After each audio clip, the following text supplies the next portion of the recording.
Students, हम 12th arts political science में पढ़ रहे थे संघवाद। हम संघीय व्यवस्था की विशेषताओं को जान रहे थे।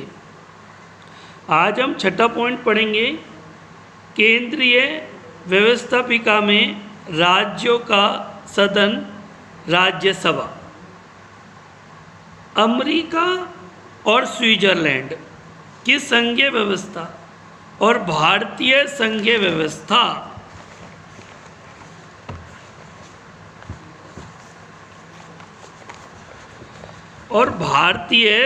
व्यवस्था में काफ़ी अंतर है।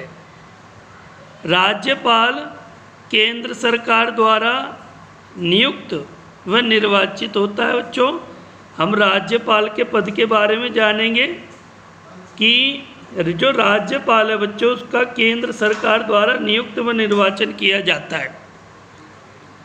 राज्यपाल का पद ये राज्य कार्यपालिका का सर्वोच्च पद है। इसका स्थान राज्य के प्रथम नागरिक के रूप में जाना जाता है। राज्य का प्रथम नागरिक कौन होता है? राज्यपाल। जिस प्रकार देश का प्रथम राष्ट्रपति जो प्रथम नागरिक होता है वो राष्ट्रपति होता है, राज्य में राज्यपाल होता है। इससे राज्य का सर्वोच्च व्यक्ति कहा जाता है तथा राज्यपाल केंद्र सरकार द्वारा नियुक्त किया जाता है। इसलिए ये केंद्र व राज्य के मध्य कड़ी का काम करता है। मुख्यमंत्री प्रधानमंत्री के बीच संबंध स्थापित करता है, उनकी कड़ियों को जोड़ता है। बच्चों, भारतीय संविधान की एकात्मक लक्षण क्या है? पहला, संघ व राज्यों के लिए एक ही संविधान। अमेरिका और स्विट्जरलैंड में संघीय व्यवस्था में केंद्र व राज्यों के लिए अलग अलग संविधान हैं, लेकिन भारत में ऐसा नहीं है। भारत में केंद्र व राज्यों के लिए एक ही संविधान है, जो कि अमेरिका और स्विट्जरलैंड में नहीं है। अमेरिका और स्विट्जरलैंड में दोनों में अंतर है, राज्य में और केंद्र में, जबकि भारत में एक है।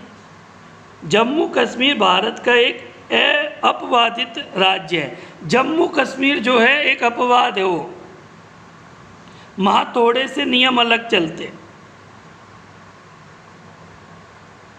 दूसरा है अवशिष्ट सूचियाँ।